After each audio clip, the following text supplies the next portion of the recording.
Malaysia. Pada hari ini saya nak kongsi kepada semua tentang apa itu multicultural ataupun dikenali sebagai silang budaya.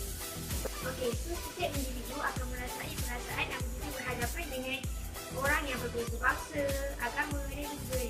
So, yang itu pun dinamakan multicultural ataupun silang budaya. Korang semua tahu tak? Dalam Al-Quran, Allah ada beritahu bahawa manusia ni diciptakan untuk saling kenal mengenal antara satu sama lain.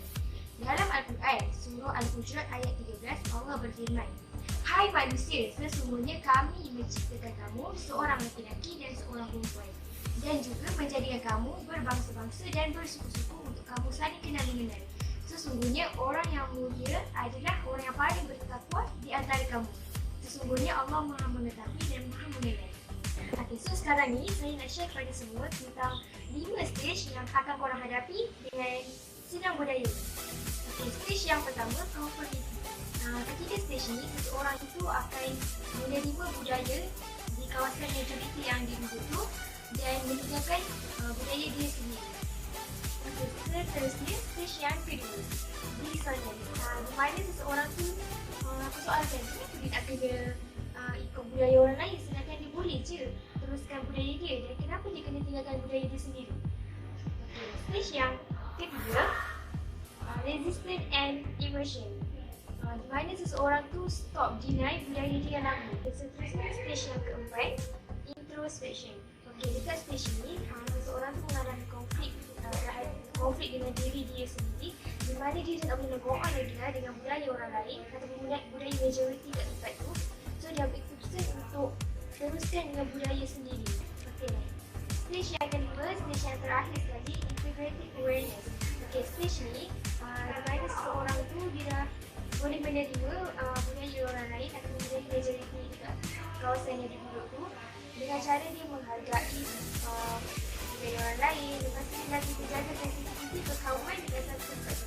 Jadi kat manusia tu dia akan menjaga budaya dan juga sensitiviti perkawaman.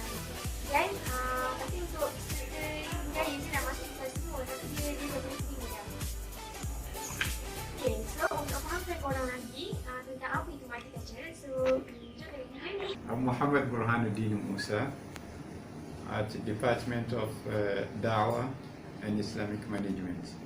Currently, the courses that I had are Hifzun Nusus and principles and practices of Dawah and communication.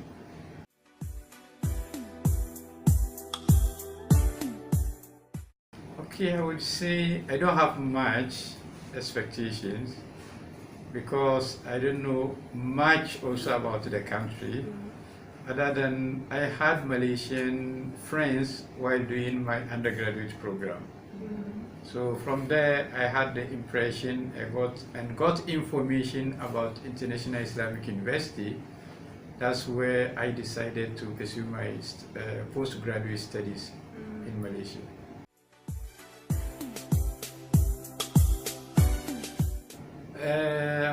End of 2005. Yes, November 2005.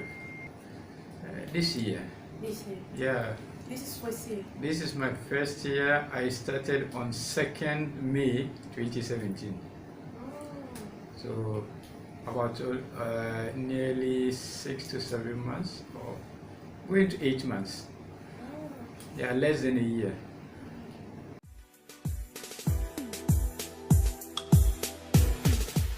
Okay, I would say my students, the relationship with myself and my students are quite close, in the way that if they have any issue, they come straight to me and ask me about the clarifications.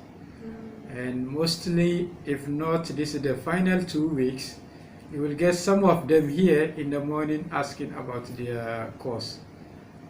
So the boundaries, I would say it's quite healthy, and the relationship with them also is quite good.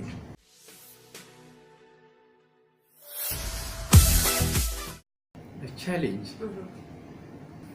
Okay, culture differences are quite okay, because for anyone that is going to somewhere, even within the same country, you will have the same country, they have different cultures from region to another. So that expectation is already there. It's only that few things that sometimes you come across and you get it somehow contradict with your own culture. The way you express it is different from theirs, or the way you disagree with something is different from this culture. Some cultures, they simply shy away and go without any interruption, right?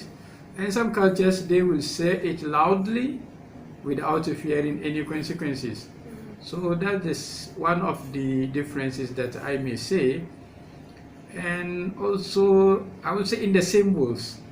Say for instance, in Malaysian culture, you find it someone to point a finger on someone is taboo, right?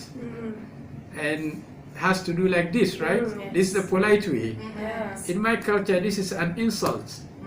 So if you tell anyone in my culture like this, then the conflict will start. So this, I would say, is just cultural differences in terms of expressions. But I would say I have not faced any challenge in terms of the adapting myself to the new culture.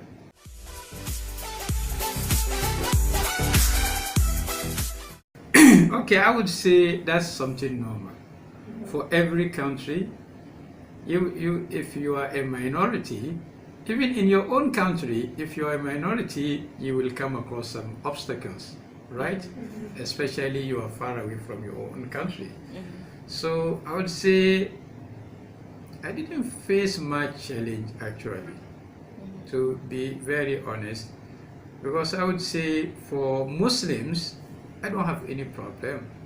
Wherever I happen to be within a Muslim crowd, because we share so many things, and I did not face any challenge. Maybe I would say it will be only when you with a group that they are a mix of Muslims and non-Muslims, and sometimes it will be difficult for you to maintain one side, and you have to entertain all. Just for instance, in let's say in UTM, where our students are a mix of Muslims and non-Muslims, so sometimes it's difficult for you. Are you going to start with Bismillah Rahman Rahim and Assalamu Alaikum, or you are going to combine and say Assalamu Alaikum Rahmatullah, very good morning? So you have to entertain all. So for myself as a minority, I would say there are no much challenges, except the other things that sometimes you feel that yes, you need to feel that you are different from the citizens, right? Which is normal everywhere. For in any country, you have a citizens, they have some privileges which those who are based in the country, they don't have it. So if you don't understand this principle, sometimes you get annoyed. So you can see the issue. Over there, I have a pushing factor. But if you understand it, it's just a common sense.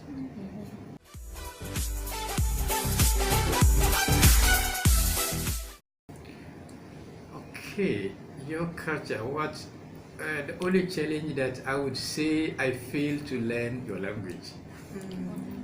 And that one I don't blame myself perhaps, because in the environment where I stayed most of my time, the language there, the dominated language is either English or Arabic, which is International Islamic University. So I don't get anything to push me hard to learn the language. And that's why I remained for more than 11 years, but yet my only language of BM is about what relate to the foods and simple greetings, and that's all. So I would say for the language aspect, I would say yes, because I cannot blame anyone, right? Because I didn't get much force. Say for instance, when I stayed in South Thailand for only 3 months, but my surrounding there, nobody speaks English. It's only the school principal. So I have to start writing the words. So I would say within 3 months, my Thai language is far better than my 11 years in Malaysia. That pushes me hard to learn the language. But when I got it here, there is no that force and there is no that push, then I take my time without learning much. What korang lihat sebentar tadi adalah salah satu pengalaman lecturer USIM sendiri dalam menghadapi cross culture ini. Dan terima kasih.